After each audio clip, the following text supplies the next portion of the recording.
bawat hakbang, ako'y naguguluhan. Tulad ng hangin, ako'y nawawala.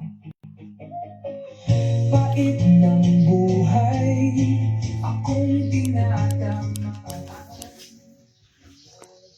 Hey, God's morning po mga kapatid. Yan po ay araw ng Friday, July 24, 2026. At yan po sa ating araw na ito, yan pong ating God's morning. Tayo po ay tutungo sa talata mula sa 1 Corinthians 10:13. At ito po ay pamagatan nating God sets the limit and shows the exit. Ngayon po sa ating papatuloy, tayo po ay muli sasamahan na aking partner para basahin po ang talatang ito at pangunahan po tayo sa pananalangin.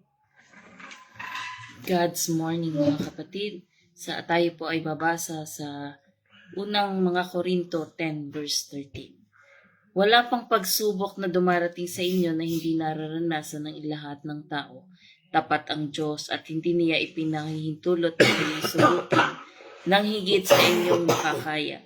Sa halip pagdating ng pagsubok, bibigyan niya kayo ng lakas upang mapagtagumpayan iyon. Maraming salamat po sa kasalita ng ating Panginoon na ating binasa ngayon. Tayo po naman ay dadako sa ating panalangin. Panginoon naming Ama, maraming salamat, Panginoon, sa iyong mga salita na muling magpapaalala sa amin na lahat ng pagsubok na aming nararanasan ngayon ay alam po ninyo, Panginoon, at alam din po ninyo na mapagtatagumpayan namin ang lahat ng pagsubok na ito kung kami ay lalapit sa inyo, Panginoon. Kaya po, patnubayan niyo po kami, Panginoon, gabayan sa aming pag-aaral ng iyong mga salita upang aming maisapamuhay ito at maisapuso, Panginoon. Ganun din, maibahagi din namin sa iba. Maraming salamat, Panginoon, at alam po namin na nasa inyo po ang aming kalakasan sa lahat ng aming kinakaharap ngayon, Panginoon, kung ito man ay sa kalusugan, Panginoon, sa pinansyal, at sa lahat ng aming mga kinakaharap ngayong araw na ito at sa mga susunod na araw. Alam po namin na ikaw po ay kasama namin, Panginoon. Maraming salamat po, Panginoon, at humihingi rin po ako ng kagalingan para sa aking asawa na nagdaranas ngayon ng trangkaso, Panginoon. Maraming salamat po at kiniklaim na po namin ang kagalingang ito, Panginoon. Maraming salamat. Ang lahat po ng ito ay aming ipinapanalangin sa pangalan ng inyong anak na si Jesus. Amen. Amen. Okay, so dito po sa ating ating talata ay very powerful. Basahin ko lamang po ulit sa Amplified Version. Pag-iwaragin lang natin. Sabi nga po ay, no temptation, regardless of its source, has overtaken or enticed you that is not common to human experience, nor is in any temptation unusual or beyond human resistance. But God, sabi dito, is faithful to His word, He is compassionate and trustworthy, and He will not let you be tempted beyond your ability to resist, but along with the temptation, He has in the past and is now and will always provide the way out as well, so that, sabi dito, you will be able to endure it without yielding and will overcome temptation with joy. Napakaganda po nito dahil isang bagay po na binibigay sa atin ng assurance ng ating Panginoon. At dito po, minsan nararamdaman natin so sa buhay natin na minsan ay pakiramdam natin ay tayo lang ang nakakaranas ng kabigatan o tukso. Minsan nararanasan natin yan, o kaya naman minsan ay sa gitna ng labanan, ay minsan naniniwala tayo na may hangganan at pinapayagan ng Diyos At minsan ay naitatanong din natin na o sa ating buhay ay ating sasalamin ay tayo ay patuloy na nakikipaglaban ayon dun sa daan, no? Palabas at minsan parang tila natin gusto na nating sumuko sa anumang hamon ng ating buhay. Kaya nga po dito sa ating pagtalakay nito, sinasabi nga po na ang tukso ay bahagi ng buhay sa mundong ito. Pero, no, hindi ito kailanman magiging sapat para sirain tayo. Dahil lang Diyos po ay tapat. Hindi niya hahayaang bumigay tayo. Hindi niya hayaang, sabi niya ay tayo ay malupaypay. No? Dito po ay pinapakita po sa atin ng Panginoon na lagi po tayong inaalalayan ng Panginoon o pinapatnubayan ng Panginoon upang tayo ay makalaya, no, sa anumang ating sabi niya ay mga tukso o kasalanan na nasa atin. No? Kaya nga po dito sa ating pagtalakay na ito, ang talatang ito po isinulat ni Apostol Pablo sa mga taga-Korinto, no, na akala ng marami sa kanila ay dahil may alam sila na karunungan at may kalayaan, ano, kaya na nilang laruin ang kasalanan at tukso nang hindi nasasaktan o yung para bang nakikipaglaro sa kasalanan at sa kabutihan dahil sa nalaman nila yung grasya ng Diyos ay sabihin natin inaabuso nila yung grasya ng Diyos. Ano ho? Kaya nga po dito ay itinuwid ni Apostol Pablo ang pamantayang ito o yung pananaw na ito dahil walang taong espesyal na hindi natutukso. Lahat tayo ay nasa parehong laban. Parehong pagkakaiba ng mananampalataya.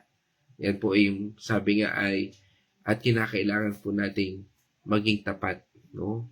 O yung pagiging tapat natin sa Diyos, no? Dahil ang Diyos lamang o ating Panginoon Diyos lamang, siya lang po ang nagbabantay sa sukat ng ating pasanin. At dito pinapakita rin po sa atin ano ho, na napakahalaga po na tayo ay sabi nga ay patuloy na manahan sa ating Panginoon. Dahil sabi nga po, ang tukso ay pandaigdig at karaniwan, no? Nandito po sa mundo. Walang eksklusibong tukso para lang sa iyo o nasa iyo lang yan, hindi po. Dahil ang pinagdadaanan natin ay pinagdaanan din ng iba. Hindi tayo nag-iisa sa laban. Sabi nga, may mga kanya-kanya tayong battle ng tukso. At dito po, ipinapakita po din sa atin na huwag po nating isipin na kakaiba ang ating sitwasyon o masyadong mabigat. Dahil bahagi po ito ng paglalakbay ng isang tao. Sabi nga po ng isang quote, you are not unique in your struggle, but you are unique in God's care for you. No? Dahil ang lahat ng yan ay kung paano tayo pangalagaan ng Panginoon, kung paano tayo nakikipagrelasyon sa Panginoon, yan po yung isang bagay na nagiging kung paano kumikilos ang Panginoon sa buhay natin. Unti-unti yang talagang binabasag ng Panginoon. Kapag alam nating hindi lang tayo ang nakararanas, mas magiging mapagpakumbaba tayo at mas handang tumulong sa kapwa. Dahil ang Diyos po, ang siyang nagtatakda ng anumang limitasyon. Ang Diyos ay tapat, hawak niya ang sukatan ng ating lakas at katatagan. Hindi po niya pinapayagan na lumampas ito. Hindi po niya hinahayaang mabigatan tayo ng higit pa sa kaya nating dalhin. Ang salitang ginamit po dito na faithful, no, na God is faithful ay pistos. Ano ho? Ibig sabihin ay maaasahan at hindi nagbabago. At ibig sabihin, tapat po ang ating Panginoon Diyos sa kanyang tipan. Kahit magbago ang paligid, ang limitasyon ay tinakda ng Diyos, yan po ay nananatiling ligtas. Tandaan po natin yan. Tayo po ay patuloy na kakanlungin ang ating Panginoon. No? Sabi nga sa atin ng 2 Timothy chapter 2, verse 13. Kung kayo man ay hindi tapat, siya'y nananatiling tapat pa rin sapagkat hindi niya maaaring itakwil ang kanyang sarili. Alright. Sabi po doon, if we are faithless, He remains faithful. No? It means, sabi nga niya doon, true to His word and His righteous character. For He cannot deny Himself. Ganun pong kabuti ang Panginoon, Dahil sa kanyang kabutihan, hindi niya pwedeng talikuran yung sarili niya kasi yung kanyang karakter. At sa kabutihan po nito, kung tayo man ay, sabi nga ay nabubuyo, tama ba yung salita ko? Nabubuyo o naitutulak sa mga kasalanan yan, Lagi po may daan, na ipinapakita ang Panginoon. Minsan lang kasi ayaw mong pumunta doon sa daan ng Diyos, o ayaw, tinatalikuran lang natin yung Diyos kasi nag-i-enjoy tayo doon sa kasalanan o nag-i-enjoy tayo doon sa pagkakamali, Pero ang Lord, lagi siya nagbibigay ng daan palabas. Kaya nga po, hindi tayo iiwan ng Panginoon Diyos sa gitna ng laban. Kasabay ng bawat tukso ay may way out, sabi nga po dito sa talata. Daan ng pagtakas, pag-iwas o pagtitiis. Kaya nga, kailangan lamang po natin itong makita at piliin. Yun po kailangan natin. Kaya nga kung tayo ay nag-aaral ng salita ng Panginoon Diyos, doon po natin nakikita Ang tanong lang doon, pipiliin ba natin? Dahil ang daan palabas ay madalas panalangin, paglapit sa salita ng Panginoon Diyos, o paglayo sa panganib. Yan po ang way ng daan patungo sa labas ng kasalanan. Ulitin ko po ulit. Yan ay pananalangin, paglapit sa salita ng Panginoon Diyos o pagbabasa ng salita ng Panginoon Diyos, pag-attend ng Bible study, yan po yun, o paglayo sa panganib. Sabi nga po, God does not take us out of every trial immediately, but He always provides a way through it. Ang daang ito po ay nagpapatibay, hindi lang para makatakas, kundi para lumakas at magtagumpay ng may kagalakan. Ang tamang pagtingin po sa pagsubok ay, sabi nga, ay huwag tayo manghina sa pag-iisa. Kung minsan, di ba, ito yung nakakapanghina. Pag ikaw na lang, yung pag wala ka nang nakakasama, para bang ikaw na lang yung lumalaban. Minsan, ang pakiramdam na ikaw lang ang may ganitong problema ay panlilin lang ng kaaway. Ang laban ay pangkalahatan, pero ang tulong ng Diyos ay personal. Tingnan po natin yan. Sabi nga sa atin ng Acts chapter 14 verse 22. Pinalalakas nila ang loob ng mga alagad at pinapayuhang manatiling tapat sa pananampalataya. Daranas muna tayo ng maraming kapighatian upang makapasok sa kaharian ng Diyos, sabi nila sa mga alagad. Yan Yan nga po, Daranas talaga tayo, pero sabi nga, hindi tayo pababayaan ng Panginoon Diyos.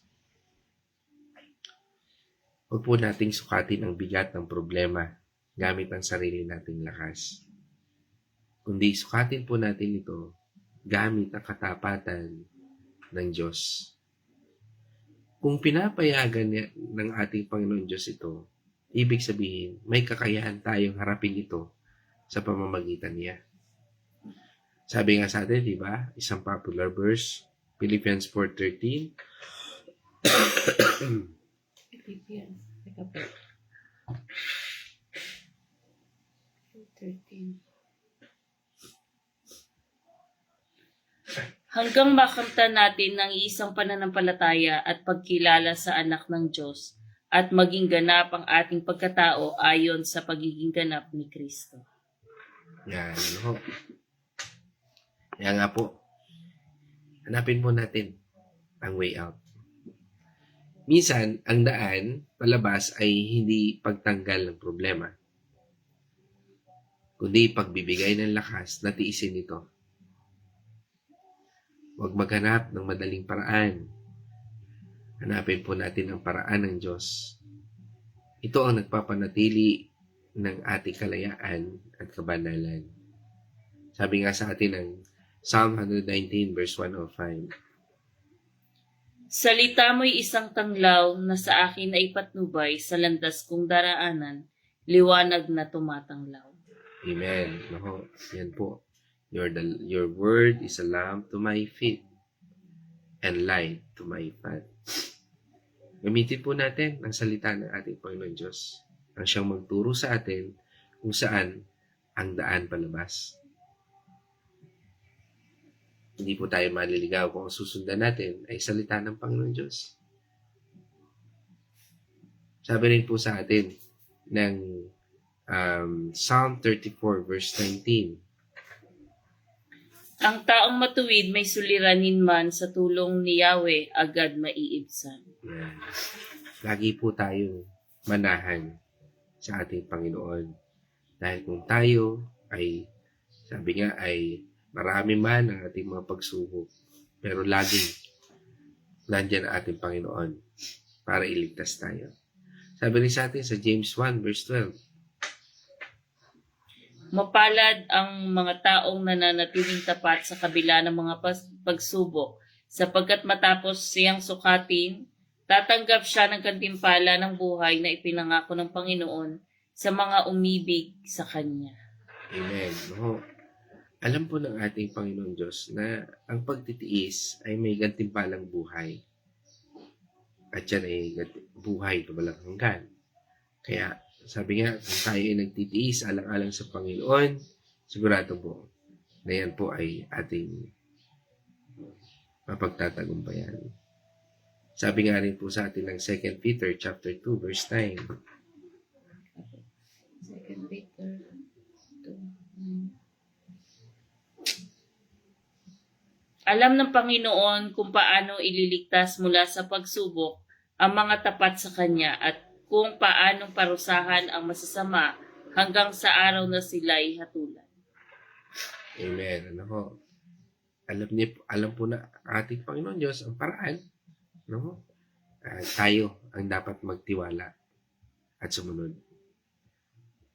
Madalas nating naririnig ito. Alam ng Diyos ang lahat. Pero ang tanong, nagtitiwala ba tayo sa ating Panginoon? At upang maisabuhay po natin ang aral natin ngayon, no? Ay sabi nga, tanggapin po natin ang katotohanan at yan ang una natin gawin. Kapag dumating ang tukso, sabihin agad natin sa ating sarili, normal ito. Hindi ako nag-iisa at may hangganan ito. Huwag pong magpadala sa takot. Ipaalala sa sarili ang pangako ng Diyos. Kalawa, kumapit sa katapatan ng Diyos. Ang nangako sa atin ay tapat at hindi siya sisira dito. Kaya sa oras na tayo ay nangihina, huwag tumingin sa problema. Tingnan po natin ang Diyos. Ang Diyos na tapat at hindi sisira sa kanyang pangako. Siya po nagtatakda ng limitasyon, kaya siya rin po ang magbibigay ng lakas. Panalangin po natin agad. No, pwede natin sabihin, Panginoon, alam kong tapat ka. Ipakita mo po sa akin, no, ang daan palabas. No, kung tayo ay nabubuyo doon sa mga tukso. At ikatlo, piliin po natin ang daan palabas. Kasi tandaan po natin, yung free will natin, yun din ang gagamitin ng kaaway para hindi tayo makalabas, para maligaw tayo. Kaya, piliin natin ang daan palabas. Sabi, paano ba tayo makakapalalaman ng daan? Manalangin, magbasa ng Biblia, no? At makisalamuha sa kapwa mananampalataya. Yan po yung way, no? Kaya nga, yung sinasabing, tell me who your friends are and I will tell you who you are. Doon mo makikita. Kung ang kasama mo lagi ay hindi ba nanampalataya, yan po ang mangyayari sa'yo. Pero kung kasama mo ay nag-aaral ng salita ng Panginoon Diyos, makikita natin ang daan. Yun lang po, ganun kasimple. Kaya po kapag nahihirapan tayo, tumawag ng kapatid kay Kristo para tayo po ay maipanalangin. At sa akin po pagtatapos, mga kapatid, nais ko pong tapusin ito sa isang kaisipan, no, na sabi nga po, the battle is common, but the victory is sure. God never underestimates our struggle, and He never overestimates our strength. He sets the limit to protect us and shows the way to deliver us. We do not fight alone. Faithful is He who calls us. Tandaan po natin yan. O sabi nga sa Tagalog, ang laban ay karaniwan, pero ang tagumpay ay tiyak. Hindi minamaliit ng Diyos ang ating hirap at hindi rin niya labis ang inaasahan sa atin.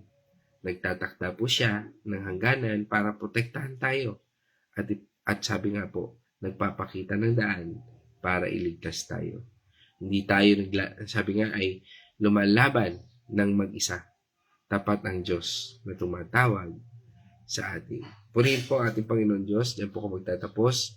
At ngayon naman, tayo po ay dadako sa Venice Reflection. God's morning, mga kapatid. Dito po sa ating pinag-aralan ay isa pong paalala na kahit anuman ang pinagdadaanan natin ay kasama natin ang ating Panginoon. Sinabi rin po kanina na walang pagsubok na dumarating sa bawat isa sa atin na hindi nararanasan ng ibang tao. Tapat po ang Panginoon sa bawat isa sa atin, kaya hindi niya po hahayaang mabigatan tayo, higit pa sa ating mga pasanin. Kung tayo po ay nagdaranas ng kapighatian, kung ayan man ay kalusugan, pinansyal, or sa pamilya, kahit anuman pong struggle na pinagdadaanan natin, isipin po natin na ang Panginoon po ay katabi lang natin, na andyan siya karamay natin. At alam po natin na ang Panginoon ang magpapagaan ng lahat ng ating mga kinakaharap kung ito po ay ating isusuko ng buong puso sa Kanya. At tayo po, habang isinusuko po natin ang ating mga problema sa ating Panginoon, tayo po ay manalangin, manaliksik, o kaya ay mag-aral ng salita ng ating Panginoon. Sa pamamagitan po ng pag-aaral ng salita ng ating Panginoon sa Biblia, matatagpuan po natin ang kasagutan sa lahat ng tanong. Di po ba minsan tayo ay nagtatanong sa ating Panginoon bakit tayo dumadanas sa ganung pagsubok? Kuhanin na ng Panginoon. Ang dapat po nating ipanalangin ay huwag kuhanin. Ang dapat po nating panalangin sa ating Panginoon ay samahan tayo, samahan tayo sa lahat ng ating mga pinagdadaanan sapagkat doon po sa ating mga pinagdadaanan, may mga lesson po na itinuturo ang ating Panginoon sa bawat isa sa atin. Kaya po, hindi po, kahit kailan po ay hindi tayo iiwan ng ating Panginoon sapagkat lahat po ng ating pinagdadaanan ay inaalaw niya para magkaroon tayo ng lesson. Lagi po nating tatanungin, Lord, ano po kayang lesson ang itinuturo mo sa akin sa panahong ito? Ano po kaya ang dapat kong gawin? Ano po kaya ang maaari kong matututunan dito sa pinagdadaanan kong ito? Kaya po, lagi po nating sangguni sa ating Panginoon. Huwag po nating sarilinin sapagkat ang sarili po natin ay hindi po natin kaya ang mag-isa itong mga pinagdadaanan natin sapagkat ang ito po ay gawa ng kaaway. Hindi po natin kayang labanan ng kaaway kung wala ang ating Panginoon.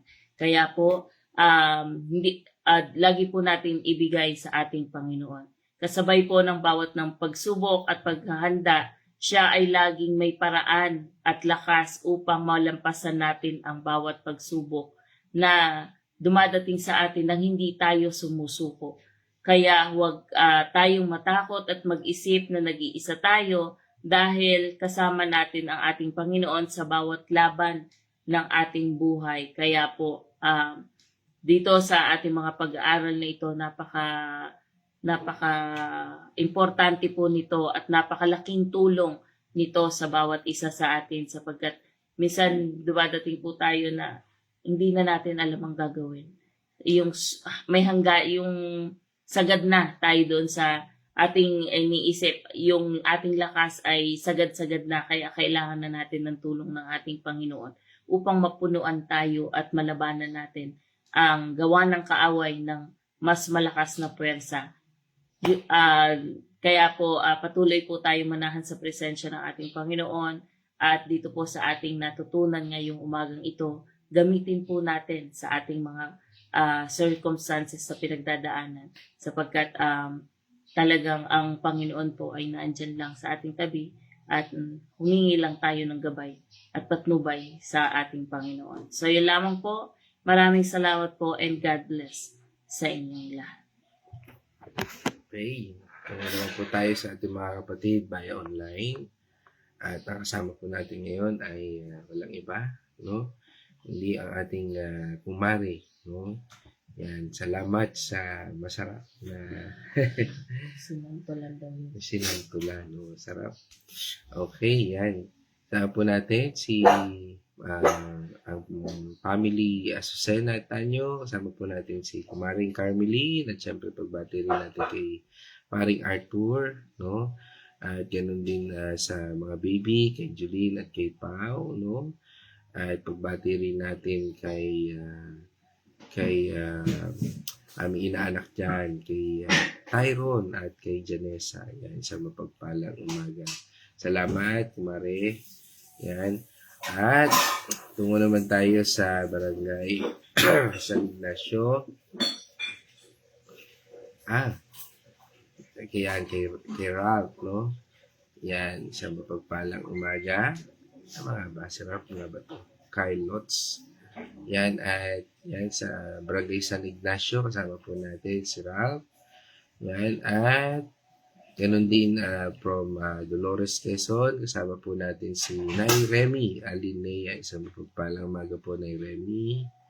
Yan, at kasama rin po natin again si Ate Eileen Bentipo. Pagbati natin sa buong pamilya. Yan, good morning po Ate Eileen. Yan, at ayun din, tungo tayo sa barangay sa Bulaking Chaong. Kasama po natin si Nay Marta. Yan, at pagbati po natin dyan kay Kuya Chris, kay Nay Gori, kay Nanay Lina, Yasel, at kay Inigo. Yan, isang mapagpalang umaga po sa ating dyan lahat. No? At kasama rin po natin ngayon ang Nonoso family. Yan, kasama po natin si Ate Nela Nonoso. Yan, pagbati natin. At ganun din from Dolores, Quezon. Again, kasama natin si Tatay Victor Dalangin. Yan. At pagbati rin natin sa buong family, Dakila na ITC. Ganun din po sa ating kapatid, no, from Bacolod, no, Bacolod City. Kasama po natin si Kuya George Pios, isang mapagpalang umaga po. Yan. Yan. Salamat, Nay Marta. Salamat sa inyo. Yan. At yan, kasama rin natin si Honey D po. Yan, isang mapagpalang umaga. Yan, kay Ate Cindy. Yan, sa Pampanga. Yan, at sino pa? From Villa Escudero, kasama rin po natin si Nay Winnie Patual. Yan, pagbati rin natin dyan kila Ate Lisel. Yan, Dalangin. Yan. Dyan, si Kuya Chris nandito rin. Okay. Yan, salamat mga kapatid, no? Yan. At dyan po tayo nagtatapos, mga mahal ko kapatid sa Panginoon. Tayo po sa ating pagtatapos, tayo po ay manalangin. Let's all pray. O manaming Diyos na makapangyarihan. Salamat po, Panginoon, dahil sa araw na ito ay binigyan mo kami ng lakas na hindi, sabi nga po ay nagbibigay sa amin ng lakas upang pagtagumpayan namin ang mga gawa ng kaaway na sa amin, Panginoon, ay tinuturuan mo kami na piliin ang tamang landas upang hindi namin magawa, Panginoon, ang mga kasalanan na dumadaan sa amin, ang mga pagsubok na sa amin, Panginoon, ay tila parang nagbibigay sa amin, Panginoon, ng panghihina kung minsan dahil sa mga tuksong ito ay nagagawa namin. Subalit, Panginoon, malinaw po sa iyong salita na ikaw po yung Diyos na siyang nagbibigay ng daan. Ikaw yung Diyos na nagtutuwid sa bawat isa sa amin. Kaya, Panginoon, salamat dahil sa araw na ito, tinuturuan mo kami ng tamang landas upang kung paano namin mapagtagumpayan ang mga tukso sa aming isipan, sa aming puso, at ganoon din sa aming mga pagkilos. Kaya, Panginoon, sa oras na ito, O Lord, ay salamat po, Panginoon. At dalangin po namin, Panginoon, ang pagsuko sa lahat ng ito na sa aming pong paglalakbay at pakikipaglaban, O Lord, sa aming buhay na ito upang kami ay patuloy na maging katanggap-tanggap at Lord, kami po, Panginoon, ay maging disipulo mo. Ay dalangin po namin, Panginoon, na patuloy niyo po kaming ingatan, gabayan, at bigyan ng lakas ayon po sa salitang ito na amin pong pinag-aralan ngayon. Kaya, Panginoon, sa lahat ng ito, sa iyo pong patnubay at gabay, O Lord, salamat po. At dalangin din po namin, Panginoon, ang bawat isa na narito ngayon, anuman ang kanilang pinagdadaanan, anuman ang kanilang sitwasyon, patuloy na dalangin namin, Panginoon, ang lakas, patnubay at gabay, O Lord, kagalingan sa mga karamdaman, at patuloy, Panginoon, ay napatnubay na nagmumula lamang sa iyo. Again, O Lord, salamat po sa lahat ng ito. And this I pray in the name of our Lord Jesus Christ. Amen and amen. Mga kapatid, let us shout the shout of victory. Christ has died. Christ has risen. Christ will come again. And together, we are for Christ again. God's morning, everyone.